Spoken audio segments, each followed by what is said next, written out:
The suburban house in Westfield, New Jersey, hummed with the gentle chatter of 30-something women admiring pastel decorations and tiny onesies.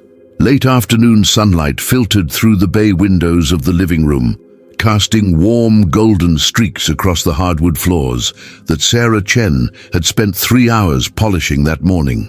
Pink and blue balloons bobbed lazily from chairbacks, and the smell of vanilla cake mingled with the autumn air drifting in from the slightly open kitchen.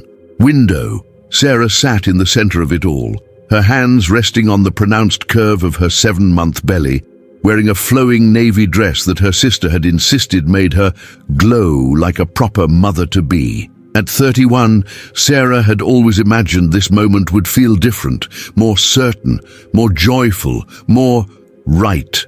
Instead, she found herself stealing glances at the front door every few minutes, checking her phone for messages that never came. "Open mine next," called out her college roommate Jessica, bouncing slightly in her chair with the enthusiasm of someone who'd had 2 glasses of the non-alcoholic punch. "It's the one with the silver ribbon." Before we continue, make sure to subscribe to the channel so you don't miss any videos, and tell us in the comments which city you're watching from.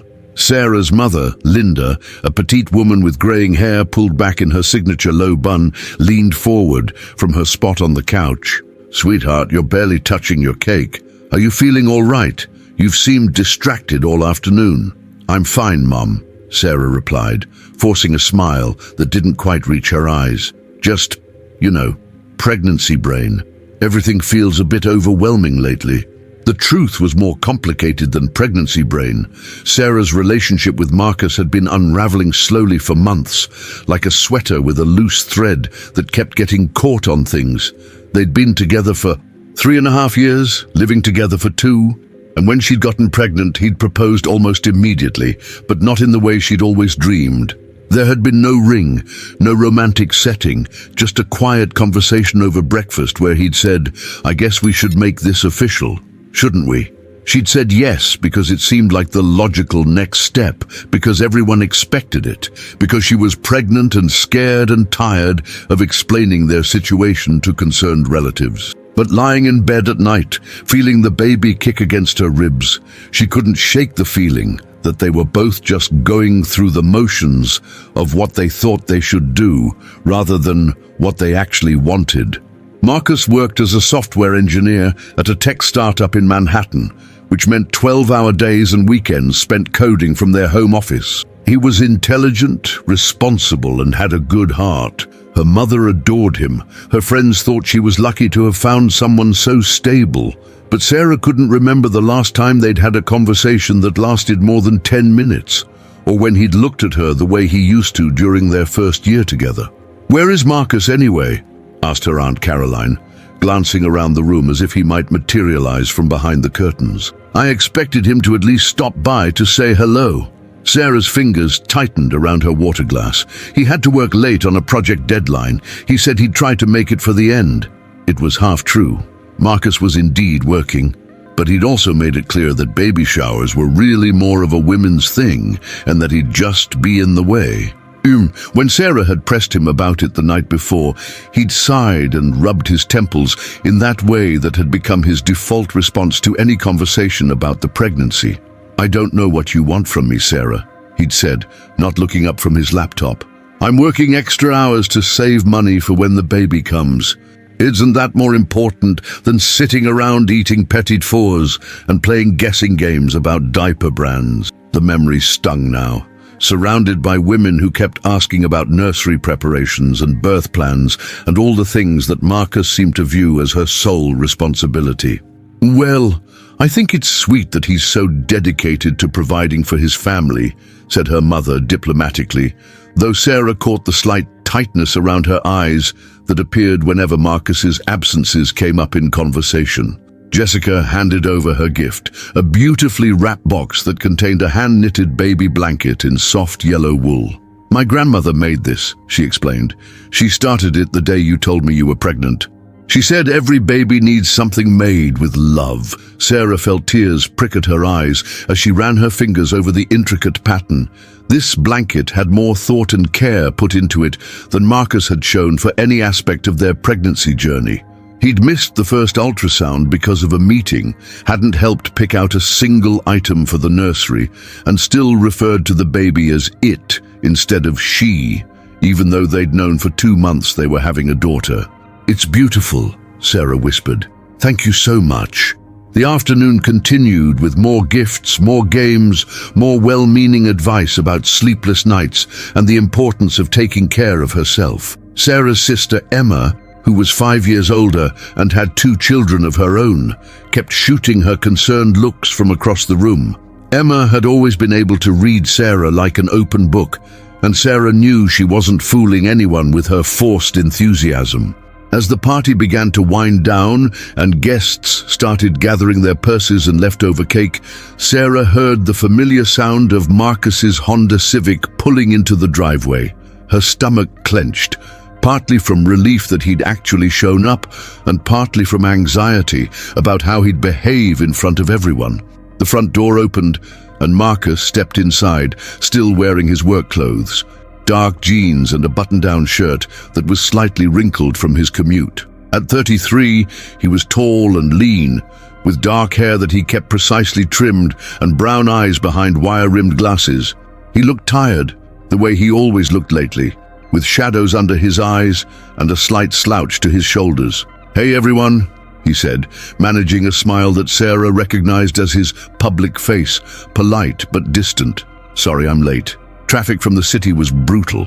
A chorus of hellos greeted him, and Sarah's mother immediately stood to give him a hug. "Marcus, dear, we saved you some cake. Sarah's been opening the most wonderful presents." Marcus's gaze swept over the living room, taking in the scattered wrapping paper, the pile of baby clothes and toys, the women who were clearly preparing to leave, but were now lingering to include him in the conversation. Sarah could practically see him calculating how long he'd need to stay to be polite. "That's great," he said, walking over to kiss Sarah's cheek, a gesture that felt more obligatory than affectionate. "Did you get everything you needed?" "We got some beautiful things," Sarah replied carefully. "Your mum sent that travel system, the car seat and stroller, and Jessica's grandmother made this blanket." Marcus nodded, barely glancing at the items she indicated. "Cool. That's really nice of everyone." Emma appeared at Sarah's elbow with a glass of water. "Marcus, you must be exhausted. Sarah was telling us about the big project you're working on." "Yeah, it's been pretty intense," Marcus replied, running a hand through his hair. "We're launching in 3 weeks, so it's basically around the clock until then." "Well, at least after that you'll have more time to help with getting ready for the baby," said Aunt Caroline with a smile. "These last few months go by so quickly." Something flickered across Marcus's face. Annoyance, maybe, or resignation. "Right, yeah, definitely." Sarah felt a familiar knot form in her stomach. She knew that expression, knew the way his jaw tightened slightly when he felt cornered or pressured. She also knew that he had no intention of being more involved once his project was finished. There would just be another project, another deadline, another reason why everything baby-related was primarily her responsibility. Jessica started, gathering her things.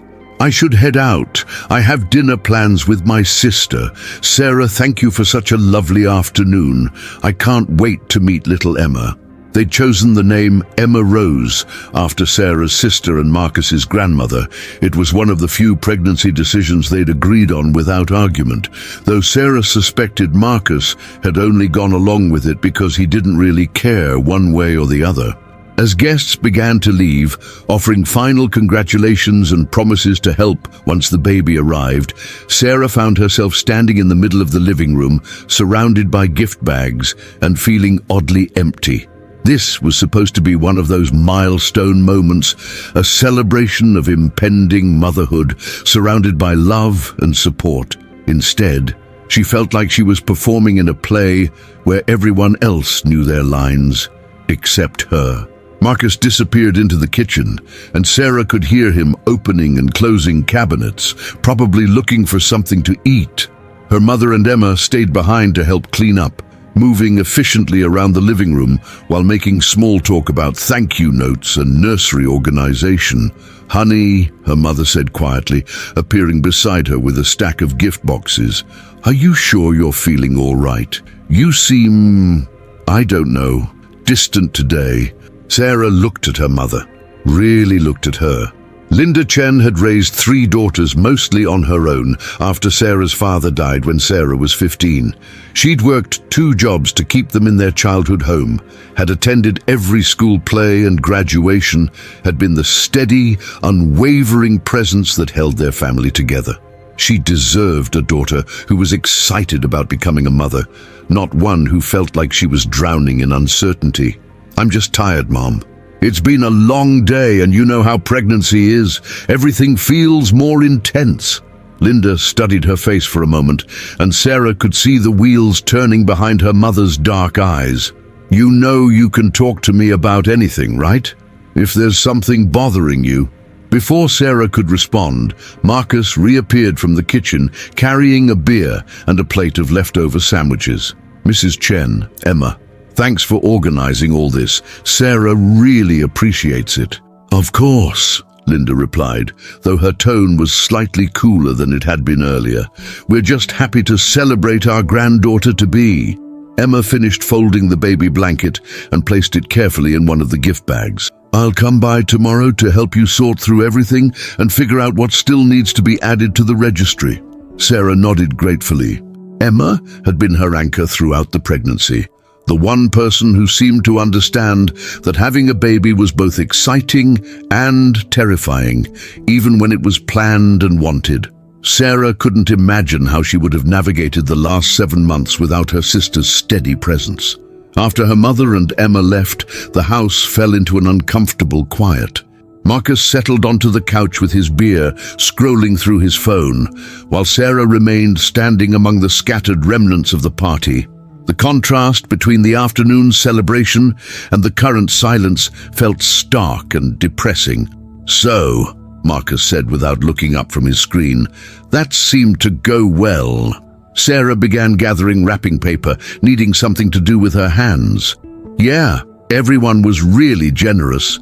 Your mum's gift was incredibly thoughtful." Marcus took a sip of his beer. "Did you eat anything? You should probably have some dinner." The casual way he said it, like she was a child who needed reminding to eat rather than his pregnant partner, sparked something hot and frustrated in Sarah's chest. "I'm fine, Marcus. I'm perfectly capable of taking care of myself." He finally looked up, eyebrows raised slightly. "Okay, I was just asking." "Were you? Or were you just going through the motions of what you think a concerned partner should say?" The question hung in the air between them, more pointed than Sarah had intended. Marcus set down his phone and studied her face, and for a moment she thought he might actually engage with what she was really asking. Instead, he sighed and rubbed his temples. "Sarah, I don't know what you want from me. I came home early from work. I was polite to everyone. I asked if you were hungry. What exactly did I do wrong now?" The "now" at the end of his sentence felt like a slap, as if she was constantly finding fault, constantly demanding something unreasonable. Sarah felt tears building behind her eyes and turned away, not wanting to cry in front of him again. "Never mind," she said quietly. "Just never mind." But Marcus was standing now, following her into the kitchen. "No, clearly something is bothering you. We might as well talk about it." Sarah turned to face him, her hands pressed against the granite countertop behind her. "Do you want this baby, Marcus?" The question seemed to catch him off guard. He blinked, opened his mouth, closed it again. "What kind of question is that? Of course I want the baby. We're having a baby." "That's not what I asked. I asked if you want her, because from where I'm standing it seems like you're just tolerating this whole situation. Like you're going through the motions because it's what you're supposed to do." Marcus ran his hand through his hair again, a gesture Sarah had once found endearing but now recognized as his way of buying time when he didn't want to answer directly. "Sarah, I'm working 60-hour weeks to make sure we can afford everything we need. I proposed to you. I'm here. What more do you want?" "I want you to be excited," Sarah said, and the words came out more raw than she'd intended. I want you to ask me how I'm feeling, to care about the nursery, to have opinions about cribs and car seats. I want you to talk about our daughter like she's real, not like she's some abstract concept that's happening to someone else. She is real, Marcus said, but his voice lacked conviction. Of course she's real. Then why do you still call her it half the time? Why haven't you felt her kick even once? Why did you miss our last 2 doctor's appointments? Marcus's jaw tightened. I told you, work has been insane, and I don't call her it. You do, Marcus, you absolutely do. And when people ask about the pregnancy, you always defer to me like it's my project and you're just along for the ride. They stared at each other across the kitchen, years of unspoken tensions finally bubbling to the surface. Sarah could see the exact moment Marcus decided to retreat rather than engage, his face closing off in that familiar way that meant the conversation was over. I don't know what you want me to say, Sarah. I'm doing the best I can. Are you? Because your best feels like the bare minimum most days. The words hung between them, cruel and true. Marcus's face went very still, and Sarah immediately regretted her honesty. But she was tired of pretending everything was fine, tired of making excuses for his absence even when he was physically present. You know what? Marcus said finally, his voice carefully controlled. I think I'm going to go for a drive. Clear my head. We can talk about this later when we're both less emotional. Sarah watched him grab his keys from the counter, her heart pounding. Marcus, wait. I didn't mean... But he was already heading for the door. I'll be back later. There's leftover Chinese food in the fridge if you get hungry. The front door closed with a soft click, leaving Sarah alone in the kitchen, surrounded by the detritus of her baby shower. She could hear Marcus's car starting up, backing out of the driveway, disappearing down their quiet street. Sarah sank into one of the kitchen chairs and finally let herself cry for the relationship that was falling apart, for the baby who deserved better, for the future that looked nothing like what she'd imagined when she'd first seen those 2 pink lines on the pregnancy test 7 months ago. Outside, the late October wind rattled the windows, and Sarah pulled her cardigan tighter around her shoulders. The house felt enormous and empty, filled with baby gifts for a child whose father couldn't even manage to seem genuinely happy about her existence. She placed both hands on her belly, feeling the familiar flutter of movement as Emma Rose shifted and stretched inside her. It's okay, baby girl, she whispered. Mommy's gonna figure this out. Somehow. But sitting alone in her kitchen as darkness fell outside, Sarah had never felt less certain about anything in her life. The baby shower had been beautiful, filled with love and anticipation from everyone except the 2 people who mattered most. And tomorrow, she would have to wake up and pretend that everything was fine, that she wasn't terrified about bringing a child into a relationship that felt like it was held together with nothing but habit and obligation. The irony wasn't lost on her that she'd spent the entire afternoon accepting congratulations and well wishes for a future that felt increasingly uncertain. Everyone assumed that because she was pregnant and engaged, she must be happy. But happiness, Sarah was learning, wasn't something that happened automatically just because your life looked good on paper. As she sat in the gathering darkness, feeling her daughter's gentle movements and listening to the echo of Marcus's absence, Sarah couldn't shake the feeling that today had been a turning point, not toward the joyful future everyone expected, but toward something much more complicated and heartbreaking than she'd ever imagined possible. 3 weeks after the baby shower, Sarah woke up to the sound of Marcus's alarm going off at 5:30 a.m. for the 3rd time that week. He'd been getting up earlier and coming home later as his project deadline approached, and their conversations had dwindled to logistics about groceries and bills. The fight after the baby shower had never been resolved. Instead, it had been buried under a layer of polite coexistence that felt more suffocating than their previous arguments.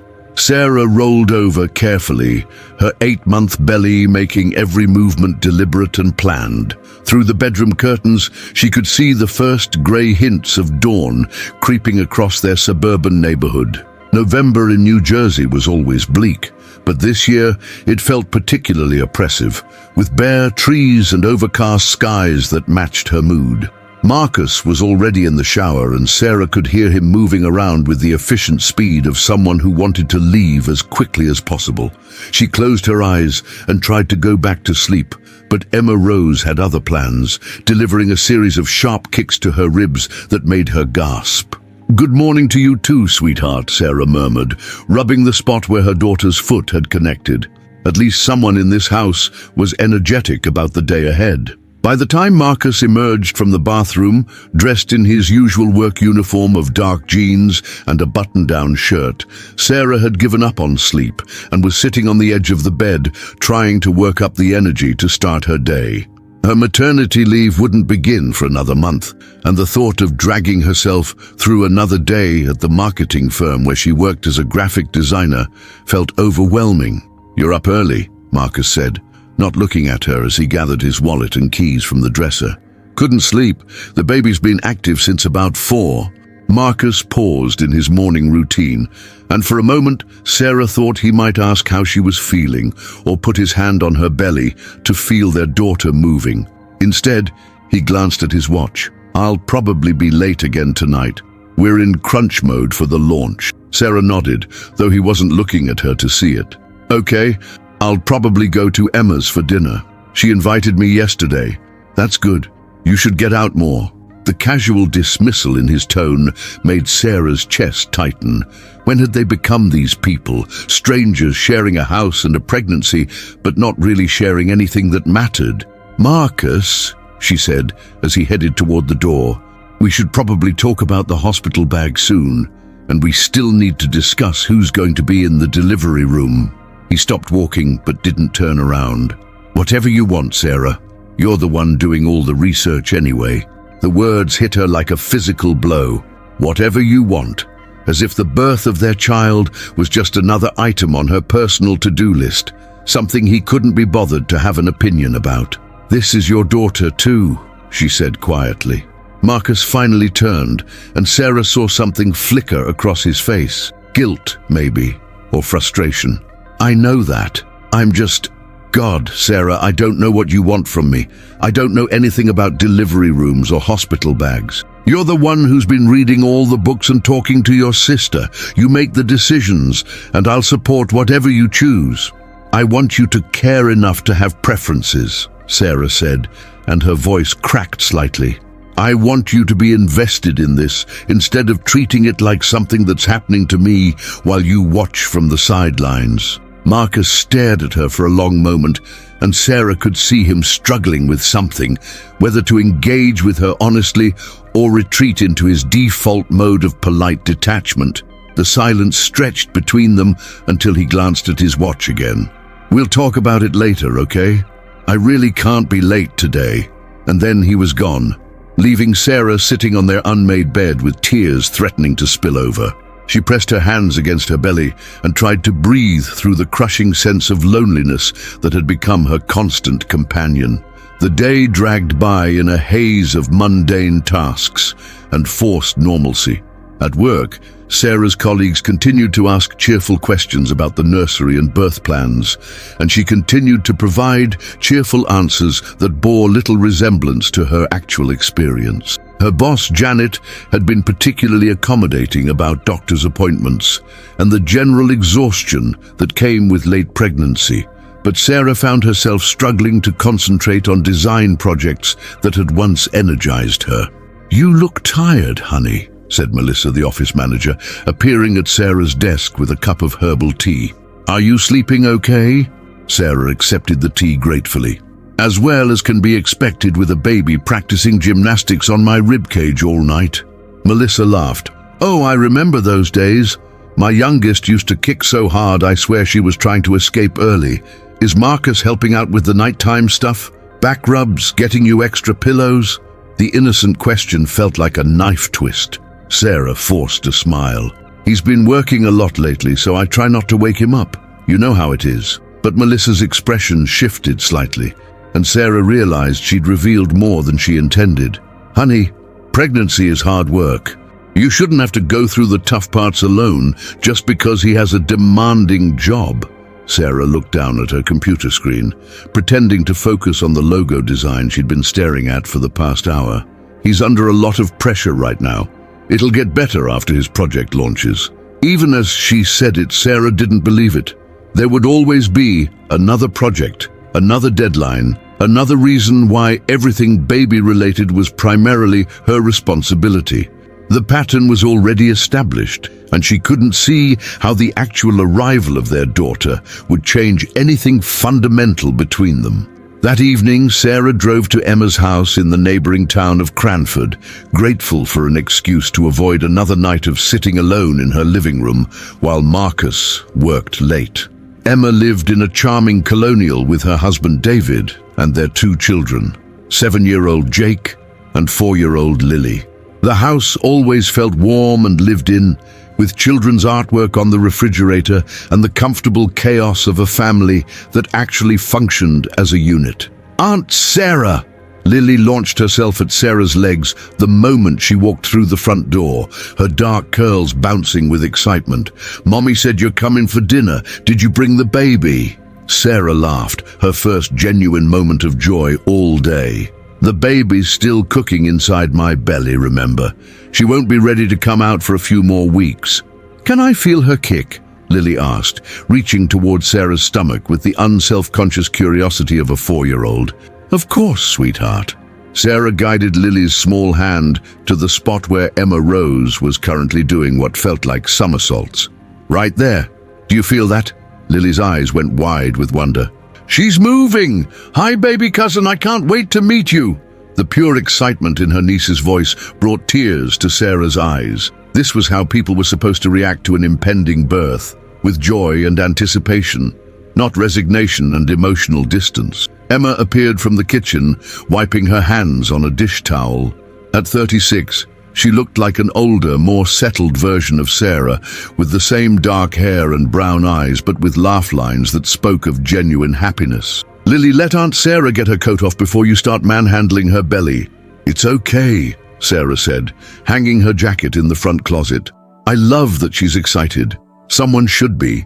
Emma caught the bitter note in her sister's voice and shot her a concerned look. "David's putting Jake to bed, and then we're having Chinese takeout and ice cream. Sound good?" "Sounds perfect." They settled into Emma's comfortable living room while Lily played with her dolls on the carpet nearby. Emma had ordered from their favorite Chinese restaurant, and the familiar smell of lo mein and sweet and sour chicken brought back memories of their childhood, when takeout had been a special treat their mother allowed on Friday nights.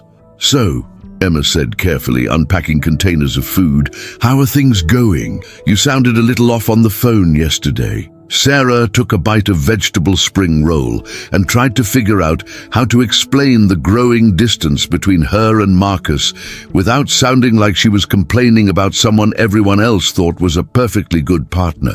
"I don't know, Em. I feel like Marcus and I are living parallel lives instead of actually being together. He works, I plan for the baby, and we barely talk about anything that matters." Emma paused in the middle of serving rice onto Sarah's plate. "Define anything that matters. Like our daughter, the future, how we're going to handle parenting responsibilities, whether he actually wants to be a father or if he's just going through the motions because I got pregnant. Have you tried talking to him directly about this?" Sarah laughed, but there was no humor in it. "I've tried. He either changes the subject or gives me these vague reassurances that don't actually address what I'm asking. It's like he's physically present but emotionally checked out." Emma set down her chopsticks and studied her sister's face. "Sarah, that doesn't sound like normal new parent anxiety. That sounds like you're questioning whether your relationship is solid enough to handle having a baby." The blunt observation hit Sarah like a punch to the stomach, mainly because it was true. She had been questioning exactly that. Late at night, when she couldn't sleep, and Marcus was snoring peacefully beside her, seemingly untroubled by any of the concerns that kept her awake. "I don't know what to do," Sarah admitted quietly. "Everyone thinks we have this perfect setup, stable jobs, nice house, engaged couple having a planned pregnancy. But I feel so alone, Em. I'm about to have a baby with someone who acts like it's happening to me instead of us, and I don't know how to fix it." Emma reached over and squeezed Sarah's hand. "Have you considered couples counseling? Sometimes it's easier to have these conversations with a neutral third party helping facilitate. I mentioned it once, and Marcus said we didn't need to pay someone to tell us how to communicate. He thinks therapy is for people with real problems." Honey, feeling disconnected from your partner while you're pregnant with his child is a real problem. Before Sarah could respond, David appeared in the living room, having successfully gotten Jake settled for the night. At 38, David was the kind of steady, dependable man who remembered anniversaries and helped with homework without being asked. He kissed Emma's forehead before settling into his recliner, a gesture so natural and affectionate that it made Sarah's chest ache with longing. "How's our favorite expectant mom?" David asked, reaching for the container of beef and broccoli. "Tired, uncomfortable, and ready to meet this little girl," Sarah replied, which was all true even if it wasn't the complete picture. "Marcus must be getting excited too. What is it? Just a few more weeks?" Sarah felt Emma's eyes on her as she answered. 4 to 6 weeks, depending on when she decides to make her appearance. And yes, he's looking forward to it. The slight hesitation in her voice didn't go unnoticed by David, who had known her long enough to recognize when she was choosing her words carefully. But he was diplomatic enough not to press, instead steering the conversation towards safer topics like nursery decorations and baby name origins. After dinner, Emma insisted on walking Sarah to her car, claiming she needed some fresh air.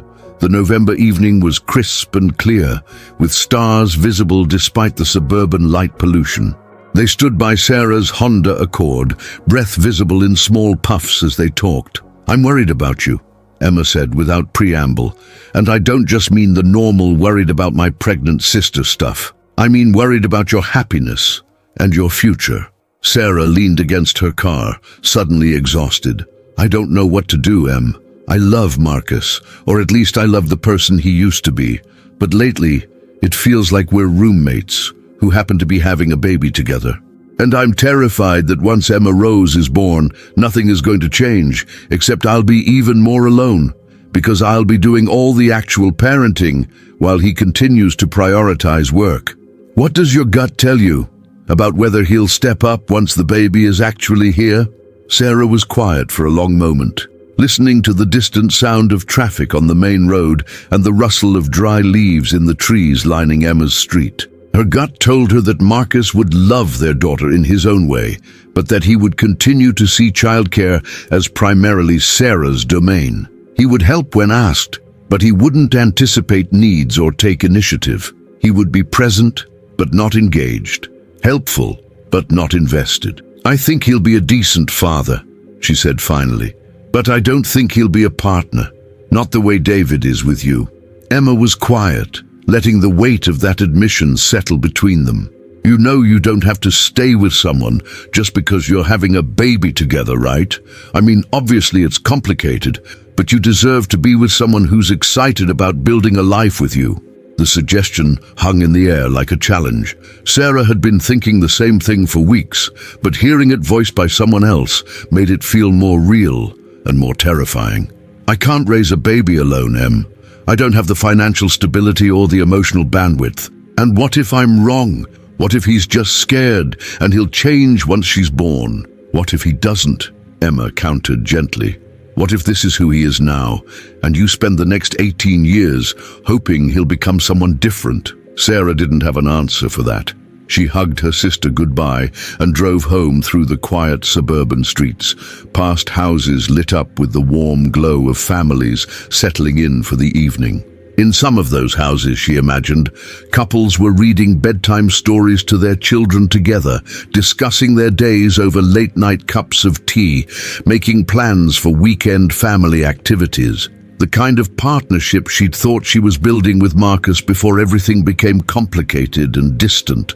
When she pulled into her driveway, Marcus's car was already there, which surprised her. It was only 8:30, much earlier than he'd been getting home lately. She found him in the living room, sitting on the couch with his laptop closed beside him, staring at the wall with an expression she couldn't read. "You're home early," she said, hanging her purse on the hook by the front door. "Yeah, I left right after the team meeting." He looked up at her, and Sarah noticed he looked more tired than usual, with deeper shadows under his eyes. "How was dinner at Emma's?" "Good. Lily is very excited about becoming a big cousin." Sarah settled carefully into the armchair across from him, her preferred spot lately, since the couch required more coordination to get out of. "How was your day? You look exhausted." Marcus ran his hands through his hair, a gesture she recognized as his way of buying time when he was trying to figure out how to say something difficult. "Sarah, we need to talk." The words sent a chill through her chest. In her experience, conversations that began with "we need to talk" rarely ended well. She placed her hands protectively over her belly, as if she could shield their daughter from whatever was coming next. "Okay," she said carefully. "What about?" Marcus leaned forward, elbows on his knees, staring at his hands. "I've been thinking a lot about what you said after the baby shower, about me not being excited, not being engaged, and I think you're right." Sarah's heart began to pound. This was not the conversation she'd been expecting. "What do you mean?" "I mean, I've been going through the motions because it seemed like what I was supposed to do. You got pregnant, so I proposed. We're having a baby, so I'm working extra hours to save money. But if I'm being honest with myself, really honest, I don't think I'm ready for this, any of it." The words hit Sarah like physical blows. She'd suspected this, had felt it in the growing distance between them, but hearing him say it out loud was devastating in a way she hadn't anticipated. "What are you saying, Marcus?" He finally looked up at her, and she could see genuine anguish in his eyes. "I'm saying I don't know if I want to be a father. I'm saying I proposed because it felt like the right thing to do, not because I was excited about marrying you. I'm saying I've been pretending to be someone I'm not, and it's not fair to either of us." Sarah felt like she couldn't breathe. "So what? You want to leave? Just walk away from your responsibility?" "No, God, no. I would never abandon you or the baby. I'll pay child support. I'll be involved in her life. But Sarah, we both know this isn't working. We're both miserable, and bringing a baby into this kind of situation isn't going to fix anything." Tears were streaming down Sarah's face now, and she couldn't seem to stop them. "So that's it? You've just decided our entire future based on your feelings right now?" Marcus stood up and began pacing, his hands shoved deep in his pockets. "It's not just right now. It's been building for months, maybe longer. We've been drifting apart since before you got pregnant, and we both know it. The baby just made it impossible to ignore anymore." Sarah thought back to their relationship before the pregnancy, the comfortable routine that had gradually become mundane, the conversations that had grown shorter and less meaningful, the way they'd started living like roommates who occasionally had sex rather than partners building a life together. She wanted to argue with him, to insist that they could fix things, but the truth was that she'd been feeling the same growing distance. "But we're engaged," she said weakly. "We have a house together. We're having a baby. And we can co-parent effectively without being married. Sarah, you deserve someone who's excited about the future with you. Someone who can't wait to start a family with you. That's not me. And pretending it isn't helping anyone." The honesty in his voice was what broke her. She could see that this conversation was costing him, that he wasn't being cruel or callous, but simply truthful about something he'd been struggling with for months. "I thought you loved me," she whispered. Marcus stopped pacing and looked at her with an expression of such sadness that it made her cry harder. "I do love you, Sarah, but I'm not in love with you anymore, and I don't think you're in love with me either. We care about each other. We have history together, but that's not enough to build a marriage on." Sarah wanted to protest, to insist that she was still in love with him, but the words wouldn't come. When was the last time her heart had raced when he walked into a room? When was the last time she'd felt genuinely excited about their future together rather than just resigned to it? "So what happens now?" she asked. "I don't know. I mean, I think I should move out, at least temporarily." Give us both some space to figure out what we actually want instead of what we think we should want. The idea of being alone in the house, 8 months pregnant and facing single motherhood, terrified Sarah. But the idea of continuing to live with someone who was only there out of obligation was somehow worse. Where would you go? My brother said I could stay with him for a while.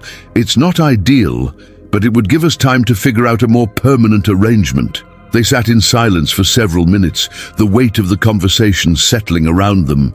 Sarah felt simultaneously devastated and relieved. Devastated that her relationship was ending, but relieved that they were finally being honest about what had been broken between them for months. "What about the baby?" she asked finally. "I want to be involved. I want to be a good father, even if I'm not ready to be a husband. We can figure out custody arrangements, and I'll make sure you have everything you need financially." Sarah nodded, though the logistics of co-parenting with someone she'd never been married to felt overwhelming. "I'll need time to process all this. Of course, I don't want to rush you into anything. But Sarah, I think we both know this is the right thing to do. We've been making each other miserable, trying to force something that isn't working." After Marcus went upstairs to pack a bag, Sarah remained in the living room, one hand on her belly and the other wiping away tears that seemed endless. Emma Rose was moving actively, as if she could sense her mother's distress, and Sarah found herself talking to her daughter in whispered reassurances. "It's going to be okay, baby girl. Mommy and Daddy both love you very much, and we're going to figure out how to give you the best life possible. It might not look like what I planned, but sometimes the best things come from the unexpected paths." An hour later, Marcus came downstairs with a duffel bag and his laptop case. He looked around the living room as if seeing it for the first time, taking in the baby gifts that were still scattered on various surfaces from the shower 3 weeks ago. "I'll call you tomorrow," he said. "We should probably talk about practical things, doctor's appointments, the hospital, financial stuff." Sarah nodded, not trusting herself to speak without crying again. Marcus hesitated at the front door, and for a moment Sarah thought he might change his mind, might say this was all a mistake and they should try harder to make things work. Instead, he said, "For what it's worth, I think you're going to be an amazing mother. Emma Rose is lucky to have you." And then he was gone, leaving Sarah alone in the house that had been their shared space for 2 years, but had never quite felt like home to either of them. She called Emma, who arrived 20 minutes later with David and both kids in tow, ready to provide whatever support Sarah needed. As her sister held her while she cried, Sarah felt something she hadn't experienced in months: relief. The uncertainty was terrifying, but it was honest uncertainty rather than the false certainty she'd been clinging to. "You're going to be okay," Emma whispered into her hair. "You're stronger than you know, and you're not going to do this alone. We're all here for you." Looking around at her sister's family, David making hot chocolate in the kitchen, while Jake and Lily set up a fort in the living room to keep Aunt Sarah company, Sarah began to believe that might actually be true. 2 weeks after Marcus moved out, Sarah established a new routine that revolved around preparing for single motherhood while trying to ignore the well-meaning but exhausting advice from everyone in her life. Her due date was now just 3 weeks away, and she'd spent the time since Marcus left focused on practical preparations, installing the car seat with help from David, attending birthing classes, awkwardly alone among couples, and converting their spare bedroom into a nursery. The nursery had become her sanctuary. Painted in soft yellow with white furniture, it felt like the one space in the house that was purely hers and Emma Rose's. Sarah had spent hours arranging and rearranging the small clothes in the dresser, testing the rocking chair her mother had bought, and reading children's books aloud to her belly. It was in this room that she felt most connected to her daughter and most confident about their future together. On a cold Tuesday morning in late November, Sarah was sitting in the rocking chair trying to decide between 2 different mobiles when her phone rang. The caller ID showed her mother's number, which meant she was about to receive another installment of Linda's ongoing campaign to reconcile her daughter with Marcus. "Hi, Mom," Sarah answered, trying to keep the exhaustion out of her voice. "Good morning, sweetheart. How are you feeling today? Any signs that the baby might be coming soon?" "Just the usual discomfort. Dr. Patel says everything looks normal for 37 weeks. Sarah had switched to an obstetrician who was more supportive of single mothers after her previous doctor kept asking when Marcus would be able to attend appointments. "That's good. And have you heard from Marcus lately? I ran into his mother at the grocery store yesterday, and she seemed very upset about this whole situation." Sarah closed her eyes and counted to 5 before responding. "Mom, Marcus and I are not getting back together. We've talked about this." "I know, but sweetheart, raising a baby alone is incredibly difficult. And Marcus is a good man who's just going through a temporary crisis. Maybe if you gave him a little more time." "It's not temporary, Mom. We weren't happy together, and having a baby wouldn't have fixed that. If anything, it would have made things worse." Linda was quiet for a moment, and Sarah could picture her sitting at her kitchen table with the concerned expression she'd worn whenever any of her daughters faced a problem she couldn't solve. "I just worry about you," Linda said finally. "I know you're strong, but parenting is overwhelming even with a partner. And what if you need help in the middle of the night or when you go back to work?" These were all legitimate concerns that Sarah had been losing sleep over for weeks. The logistics of single parenthood felt daunting, finding reliable childcare, managing nighttime feedings without backup, dealing with emergencies when she was the only adult available. But every time she considered these challenges, she reminded herself that they were still preferable to raising a child in a household where the parents were going through the motions of a relationship. "I'll figure it out, Mom. Emma and David are nearby and you've offered to help. It's not like I'm completely alone." "I know, but it's not the same as having the baby's father involved on a daily basis." Sarah shifted in the rocking chair, trying to find a comfortable position. At 37 weeks pregnant, comfortable positions were increasingly rare. "Marcus will be involved. We're working out a custody schedule, and he's committed to being financially responsible. We just won't be living together or pretending to be something we're not." After hanging up with her mother, Sarah decided to take a walk around the neighborhood. The November air was crisp but not bitter, and the physical activity helped ease the lower back pain that had become her constant companion. As she walked, she found herself thinking about the life she'd imagined when she first discovered she was pregnant. The cozy family dinners, the shared nighttime duties, the sense of partnership in raising their daughter. That vision had been naive, she realized now. It had been based on the assumption that a baby would bring her and Marcus closer together, rather than highlighting the fundamental disconnection that already existed between them. The fantasy of automatic family bliss had prevented her from seeing the reality of their relationship.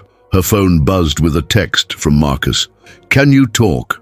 Want to discuss logistics for the birth?" Sarah stopped walking and stared at the message for a long moment. Over the past 2 weeks, their communication had been polite but distant, texts about doctor's appointments and financial arrangements, with none of the emotional intensity of their final conversation. It was probably time to have the practical discussions about labor and delivery that they'd been avoiding. She called him back, settling onto a bench in the small park at the end of her street. "Hi," Marcus answered on the second ring. "Thanks for calling back. I know this is awkward, but we should probably figure out the hospital stuff."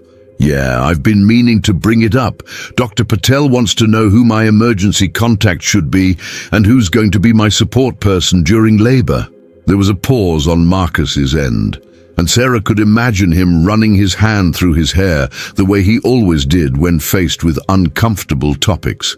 "I want to be there," he said finally. "I mean, if you want me there. I know things are complicated between us, but she's still my daughter, and I don't want to miss her birth." Sarah had been dreading this conversation because she wasn't sure how she felt about having Marcus in the delivery room. On one hand, he was Emma Rose's father and had a right to be present for her birth. On the other hand, labor was going to be physically and emotionally intense, and she wasn't sure she wanted to navigate that vulnerability with someone who had recently told her he wasn't in love with her anymore. I need to think about it, she said honestly. I want you to meet Emma Rose as soon as possible after she's born, but I'm not sure about having you in the room during labor. It's going to be a lot. I understand. Whatever makes you most comfortable. But Sarah, I hope you know that even though things didn't work out between us, I'm still going to be there for you during this transition. You're having my daughter, and that means something to me.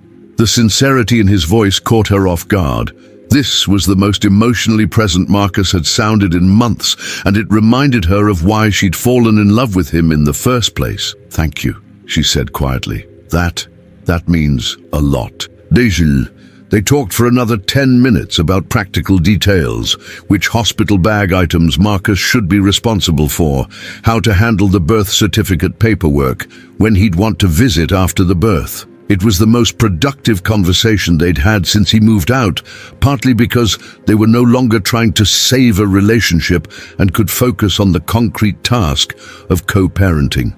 After hanging up, Sarah continued her walk, feeling lighter than she had in weeks. The conversation with Marcus had reminded her that ending their romantic relationship didn't mean they couldn't work together as parents. In fact, without the pressure of pretending to be happily engaged, they might actually be able to communicate more effectively about their daughter's needs. That evening, Emma came over with dinner and found Sarah in the nursery, sorting through the pile of baby clothes that seemed to multiply every time she looked at them. Please tell me you're not trying to organize those by color again, Emma said, settling into the chair beside the crib. You've rearranged this room 17 times in the past 2 weeks. It's soothing, Sarah defended, holding up a tiny yellow onesie that still amazed her with its miniature proportions. And I want everything to be perfect when she gets here. Emma studied her sister's face with the practiced eye of someone who knew all her coping mechanisms. You know, the nursery being perfectly organized isn't going to make the first few months of parenting any easier, right? I know, but it's one thing I can control when everything else feels chaotic. How are you really doing, Sarah? And I want the honest answer, not the brave face you've been showing everyone else. Sarah set down the onesie and leaned back against the dresser. I'm scared. Terrified, actually. But I'm also relieved. Like for the first time in months, I feel like I can breathe. Does that make sense? Perfect sense. You've been trying to force something that wasn't working, and that's exhausting. I keep having these moments where I panic about doing this alone. Like, what if she's crying at 3 a.m. and I can't figure out what's wrong? What if I'm a terrible mother? What if I can't handle working and parenting and keeping up with all the responsibilities? Emma moved to sit beside Sarah on the floor, both of them surrounded by tiny clothes and blankets. You want to know a secret? Every new parent has those exact same fears, even the ones with supportive partners. The first few months are hard no matter what your situation is, but you and David were a team from the beginning. You had each other to rely on. We did, but we also fought constantly during the first year. We were sleep-deprived and stressed and had no idea what we were doing. Having a partner doesn't automatically make everything easier. Sometimes it just means you have someone else to argue with about the right way to change a diaper. Sarah laughed despite herself. That's oddly comforting. Here's what I know about you, Emma continued. You're one of the most capable people I've ever met. You've been managing your own life since you were a teenager. You're great with kids, and you have a support system that's going to help you through the hard parts. You're going to be fine, Sarah, more than fine. What if Marcus changes his mind about being involved? What if he decides fatherhood is too much responsibility and just disappears? Then you'll handle that too. But from what you've told me about your conversation today, it sounds like he's trying to figure out how to be a good father, even if he wasn't ready to be a husband.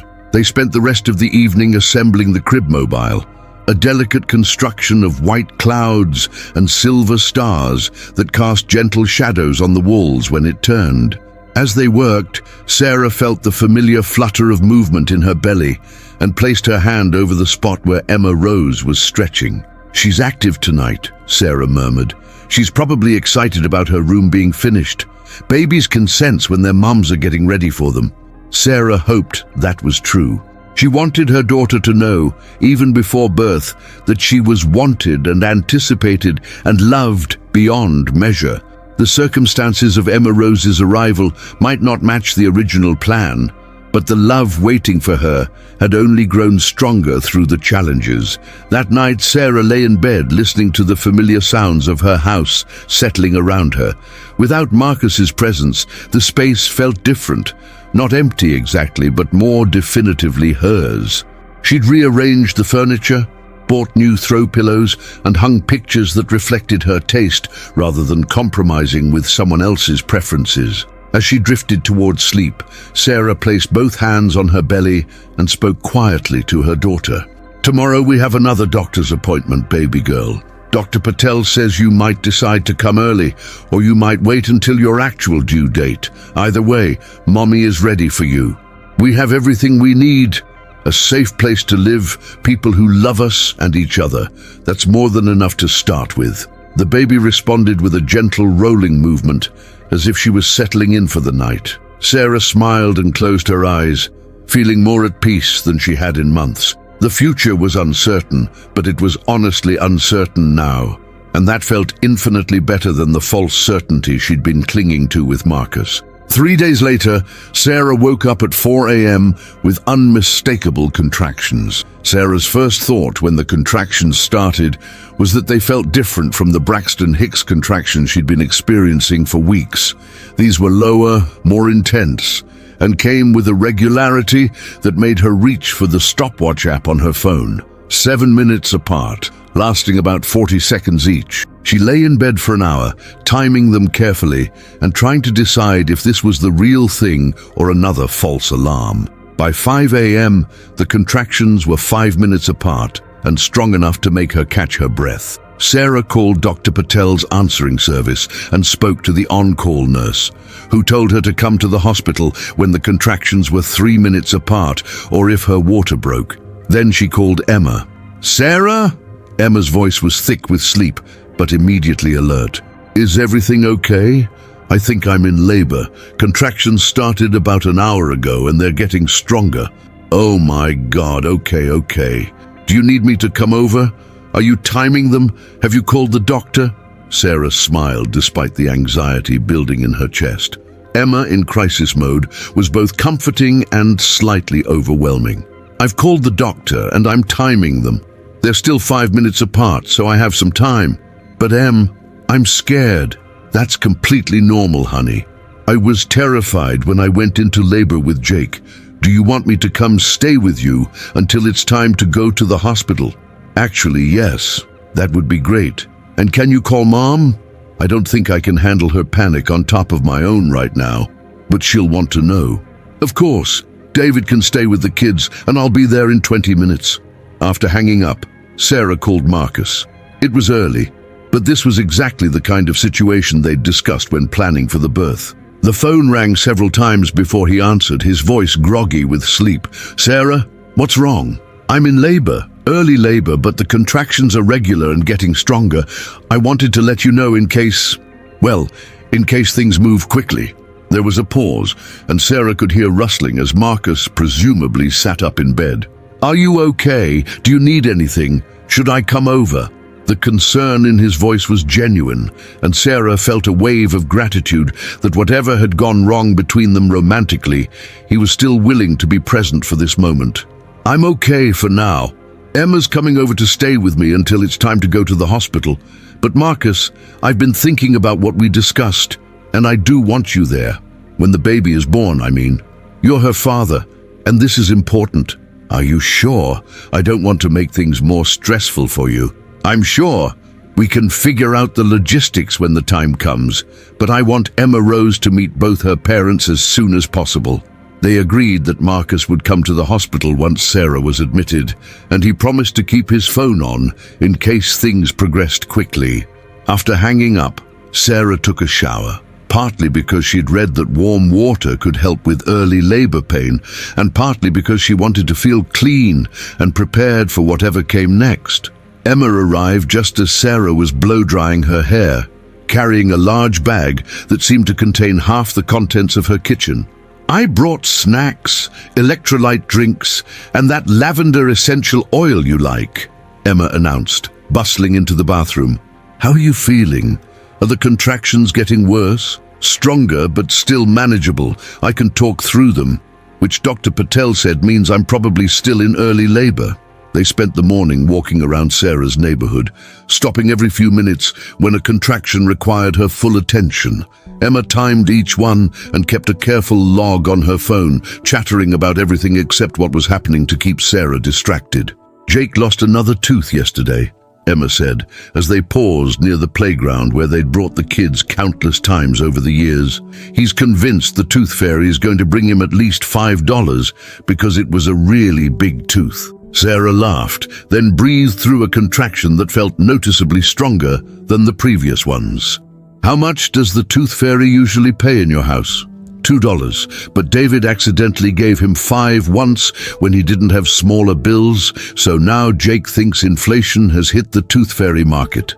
By noon, the contractions were 3 minutes apart and strong enough that Sarah had to stop walking and focus on her breathing during each one. Emma called Dr. Patel's office and they were told to head to the hospital. The drive to St. Barnabas Medical Center took 15 minutes, during which Sarah had 3 contractions that made her grip the door handle and wonder if she was truly prepared for what was ahead. Emma kept up a steady stream of reassuring chatter while navigating traffic, and Sarah found herself grateful for her sister's calm competence in crisis situations. The labor and delivery unit was quieter than Sarah had expected, with soft lighting and peaceful artwork that seemed designed to counteract the intensity of what happened in these rooms. They were checked in by a cheerful nurse named Rebecca, who had Sarah change into a hospital gown and hooked her up to monitors that tracked the baby's heartbeat and her contractions. "You're about 4 centimeters dilated," Dr. Patel announced after examining Sarah. "Still early labor, but definitely the real thing. Your little girl has decided she's ready to meet the world." "How long do you think it will be?" Sarah asked, trying to find a comfortable position on the hospital bed. "Hard to say with first babies. Could be a few hours, could be longer, but everything looks good. The baby's heart rate is strong, and your contractions are productive.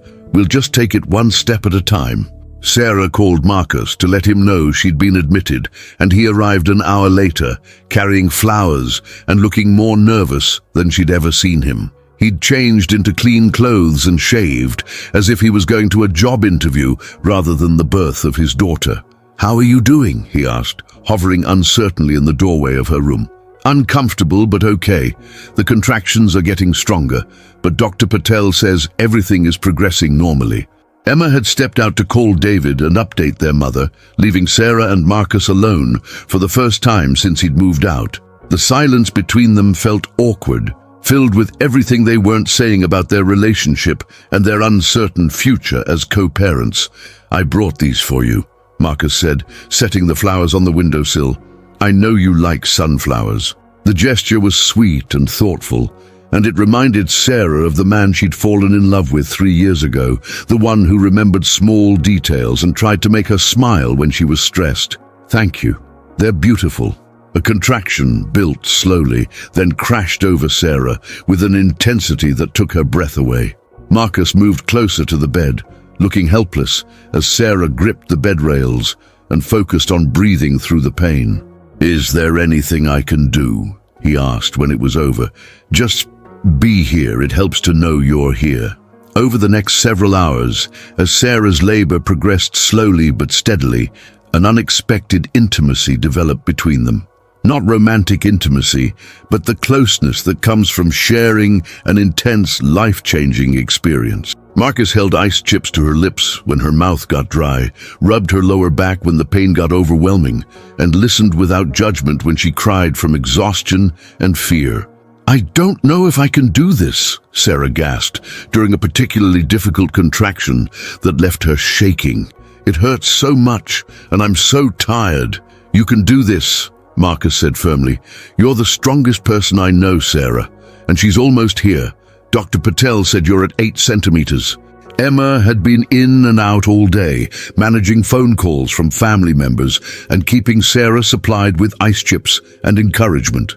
Linda had arrived around dinner time, along with David and the kids, and they'd set up camp in the waiting area like a small command center.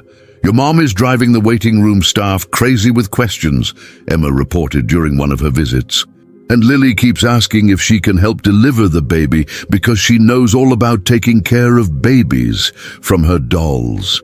As evening turned to night, Sarah's labor intensified rapidly. The contractions became overwhelming, each one demanding her complete focus and leaving her gasping in the brief respites between them. Dr. Patel checked her progress and announced she was fully dilated and ready to push. "Okay, Sarah, this is it," Dr. Patel said, positioning herself at the foot of the bed while nurses bustled around preparing equipment. "On the next contraction, I want you to take a deep breath and push as hard as you can." Sarah looked around the room at the people who would witness her daughter's birth. Dr. Patel, two nurses, Emma holding one hand and Marcus holding the other. 6 months ago, she'd imagined this moment differently, with Marcus as her partner and support rather than her co-parent and friend. But looking at him now, seeing the wonder and anticipation in his eyes as he waited to meet his daughter, Sarah realized this was exactly how it was supposed to happen. "Here comes a contraction," Marcus said, watching the monitor. "You've got this, Sarah." Sarah pushed with everything she had, feeling her body work with an intensity she'd never experienced. After 45 minutes of pushing, Dr. Patel announced that she could see the baby's head. "One more big push, Sarah. Your daughter is almost here." With a final surge of effort that seemed to come from somewhere deeper than her physical strength, Sarah pushed her daughter into the world. Emma Rose Chen Thompson was born at 11:47 p.m. on November 28th, weighing 6 pounds and 12 ounces, with a full head of dark hair and lungs that announced her arrival to the entire maternity ward. "She's beautiful," Dr. Patel said, placing the baby on Sarah's chest. "Absolutely perfect." Sarah looked down at her daughter, red-faced and screaming, covered in vernix and blood, with tiny fists waving indignantly at the bright lights and cold air, and felt her heart explode with a love so fierce it was almost painful. This small, angry creature was hers, was perfect, was worth every moment of uncertainty and fear that had led to this point. "Hi, baby girl," Sarah whispered, her voice thick with tears. "Hi, Emma Rose. Mommy's here. You're safe now." Marcus was crying too, Sarah realized, staring at his daughter with an expression of absolute awe. Can I touch her?" Sarah shifted slightly so Marcus could place his hand on Emma Rose's tiny back. The baby quieted at his touch, as if she recognized her father's voice from all the conversations Sarah had had with her belly over the past months. "She's so small," Marcus said wonderingly. "Look at her fingernails. They're perfect." The next hour passed in a blur of medical procedures and visitors. Emma Rose was cleaned, measured, and declared completely healthy. Linda and David were allowed in for brief visits, both of them crying as they met their granddaughter and niece.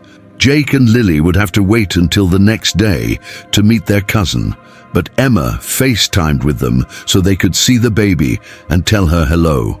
As the room finally quieted and visiting hours ended, Sarah found herself alone with Emma Rose for the first time. Marcus had gone home to get some sleep and would return in the morning, and Emma had reluctantly agreed to go home to her own family after extracting promises that Sarah would call if she needed anything during the night. Sarah cradled her daughter against her chest, marveling at how perfectly Emma Rose fit in her arms, as if this was exactly where she belonged.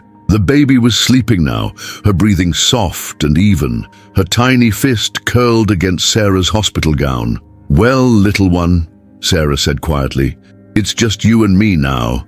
I know this isn't exactly the traditional family setup, but I think we're going to be just fine. Your daddy loves you very much, and so do I, and sometimes that's more important than having parents who live in the same house." A nurse knocked softly and entered to check on them both. "How are we doing in here? Is she nursing well?" Better than I expected, Sarah replied. Emma Rose had latched on immediately during their first feeding attempt, which the lactation consultant had said was a very good sign. She's a beautiful baby, and you did such a good job today. I've been doing this for 15 years, and I can always tell which mums are going to be naturals. You have those instincts.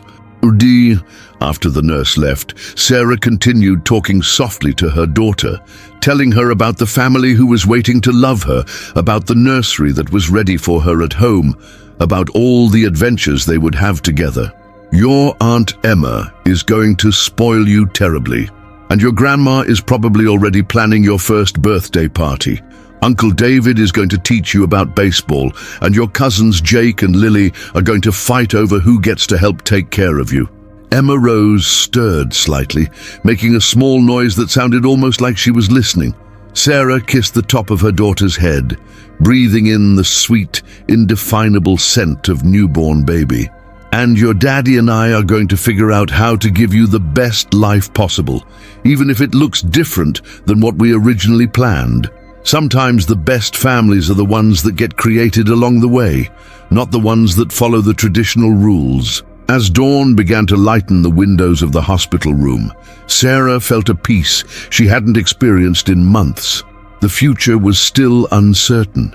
She would face challenges as a single mother, navigate co-parenting with Marcus, balance work and child care, and all the complications of modern life. But holding her daughter in her arms, feeling the weight and warmth of this small person who depended on her completely, Sarah knew with absolute certainty that she was exactly where she was supposed to be. Emma Rose opened her eyes, dark grey like all newborns, but alert and curious, and seemed to focus on her mother's face. In that moment, Sarah understood that this was love in its purest form, immediate, unconditional, transformative. Everything that had led to this point, the relationship struggles, the difficult conversations, the fear and uncertainty, had been worth it to bring this perfect small person into the world. "Happy birthday, sweetheart," Sarah whispered. "Welcome to your beautiful, complicated, wonderful life." Outside the hospital window, Westfield was waking up to a new day. In a few hours, Marcus would return to meet his daughter properly, and they would begin the complex task of learning to be parents together without being partners. Sarah's mother would arrive with impractical but beautiful outfits for the baby, and Emma would come with homemade soup and fierce protective love for both her sister and her new niece. But for now, in the quiet of early morning, it was just Sarah and Emma Rose beginning their journey together. And that, Sarah realized, was the most perfect beginning she could have imagined. The toast that had shattered everything at her baby shower now seemed like the moment that had actually saved everything, forcing her and Marcus to be honest about what they wanted, clearing the way for something real and authentic, instead of something that looked right on the surface but was hollow underneath. As Emma Rose fell back asleep in her arms, Sarah smiled and closed her own eyes, ready to rest before their new life together truly began.